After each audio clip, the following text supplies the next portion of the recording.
You're listening to Happy Healthy Hormones with Dr. Chris. Are you tired of the short-term patch to your health problems? Is avoiding medications and surgeries important to you? If you answered yes, then your prayers have been answered. Dr. Chris has been helping people transform their health for over a decade. He's a world-renowned health expert who specializes in holistic health. He's a professional speaker, chiropractor, and international best-selling author. It's his mission to help you reach your full God-given potential through holistic health and healing. Get ready to be inspired and transformed. Here's your host, Dr. Chris.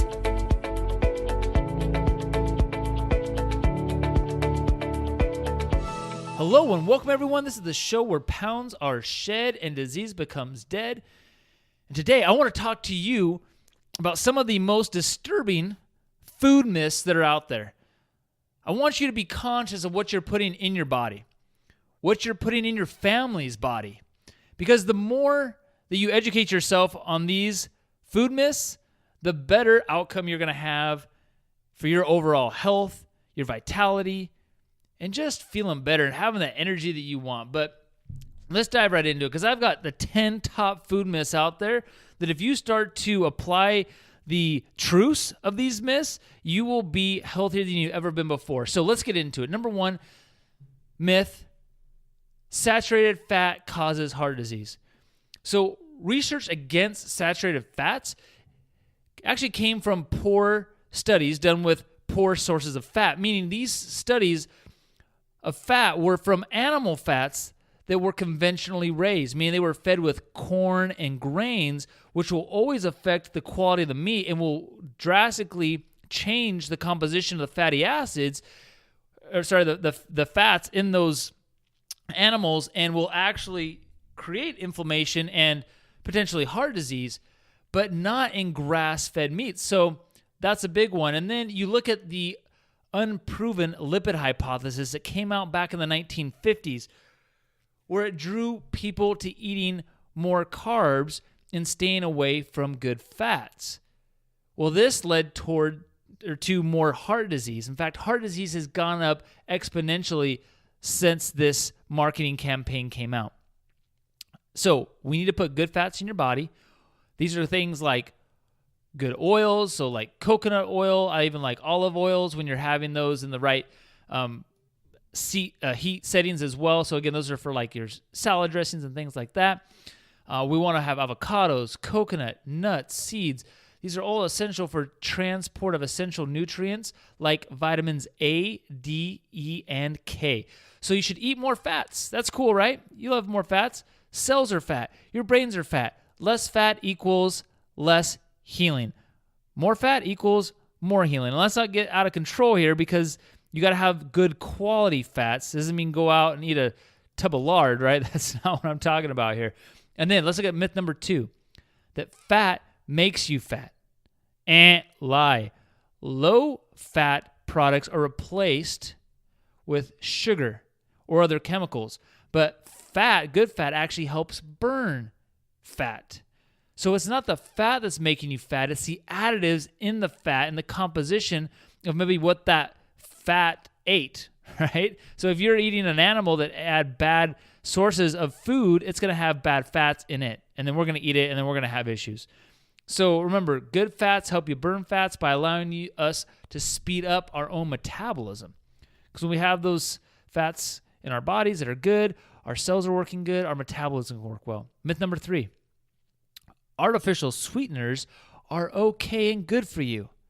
Wrong. Aspartame equals Splenda, NutraSweet, Sweet and Low, all colored packets, pink, blue, yellow, doesn't matter. They are neurotoxins. They actually help promote disease, and people that are on these sweeteners actually have, that's right, they have an increased appetite. So you actually be more hungry. They help promote disease. In fact, a 2005 study showed, this is a 25-year-long heart study, that drinking diet soda, which has these artificial sweeteners, increased serious weight gain by 65%. We were 41% more likely to become obese versus those that drink regular soda, and increases hunger and stimulates cravings for sweet things. So Do yourself a favor, get rid of those things. They're neurotoxic, leads to cancer and neurological disorders. Splenda is made from fructose, but has a chemical conversion. So don't get old thinking that Splenda is like natural, but it actually is chlorinated, uses hydrochloride, other acids, causes ulcers and inflammation. But all of these create addictions in your body. So safe alternatives, I like stevia. Careful about Truvia because it's really just a little bit of stevia with actual just regular sugar. Xylitol can be a better alternative. Not as good as stevia because it does have some processing, but it's from birch trees. I like honey too, but again, honey just has a higher glycemic load versus that stevia. And then myth number 4. Your body can't tell the difference between sugar and fructose corn syrup. The high fructose corn syrup. That's wrong. Your body does know the difference. High fructose corn syrup is in processed foods. It's everywhere. Your body can recognize the difference, and it's linked to cancer and metabolic syndromes. Sugar competes against other nutrients.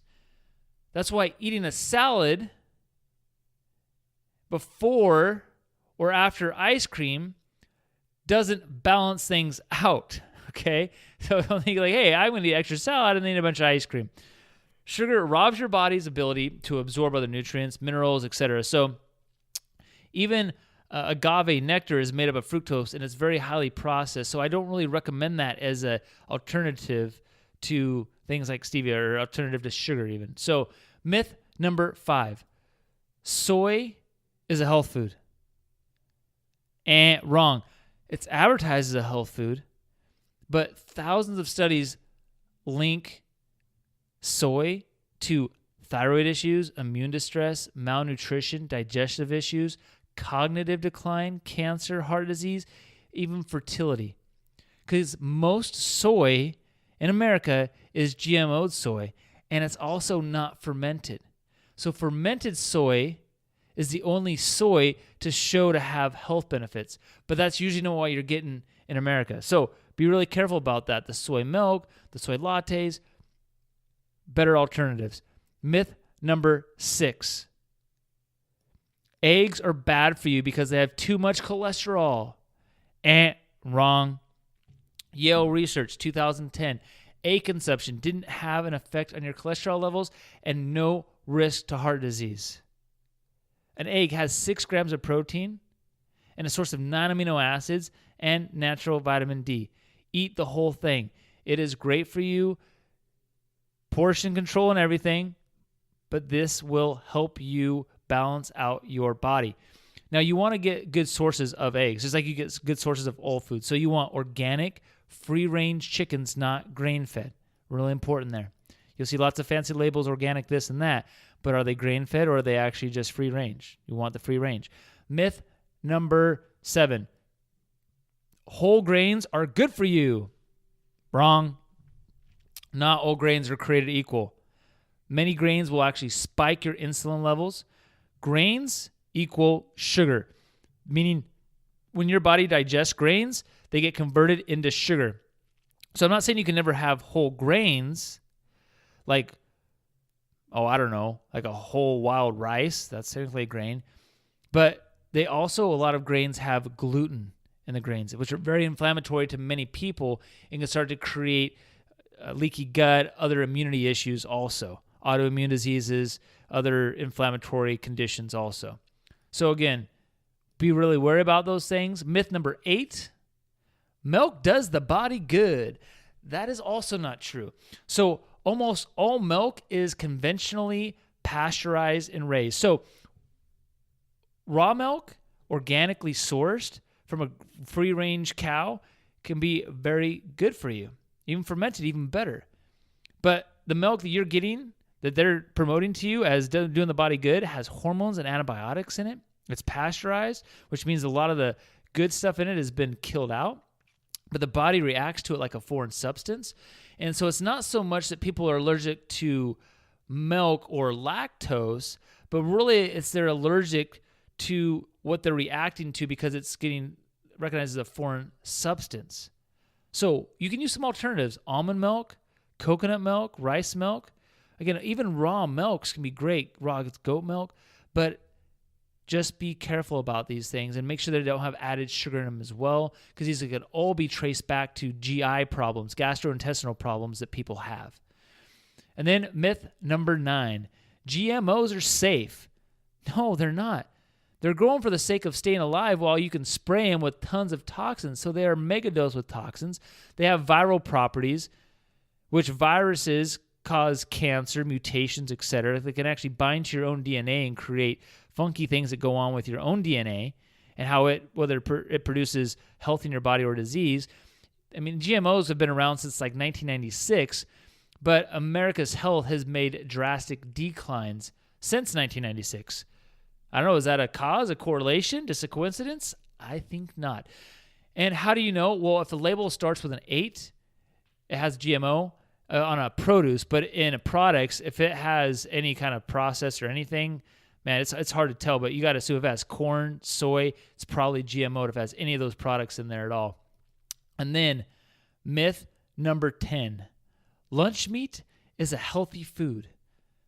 Not so much. So a lot of meats out there have preservatives, which will create cancer. They're carcinogens. In fact, the World Cancer Research Fund found a direct link to bowel cancer and how much lunch meat somebody eats.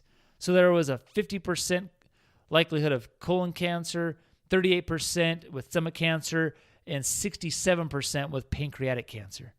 So there's a lot of myths out there. Maybe you're doing good with a lot of them. Maybe it's because you've been listening to us. I don't know. But please take these things seriously. Really educate yourself on what you're putting in your body. What you're putting, as I should say, in your body and on your body. But at the end of the day, if it's not coming from the earth, and if it's not God-made and it's been tampered with by man, it's probably something that you want to stay away from. Now, if you start to apply these principles and you start to be consistent with these things, not only will you get inflammation down, but you're probably going to start to lose weight. You're probably going to notice your skin, your hair, your nails start to become healthier. You're probably going to notice that you're just in a better mood and have more concentration. These are all things that not only you will love, but the people around you. Because when you have lost your health, you're really not that fun to be around. Because you can't do the fun things you want to do. So if you're sick and tired of being sick and tired, you don't want to end up like your grandparents or your parents, then make some change today. I know you can do it. I have faith in you. So have some faith in your body and give it what it needs. Remember, your body needs no help to do that healing, just no interference. Thanks for listening, and we hope you enjoyed today's episode. Please help more people in reaching their fullest potential and rate, review, and subscribe to this podcast. For show notes and other free resources we mentioned today, go to newedgewellness.com.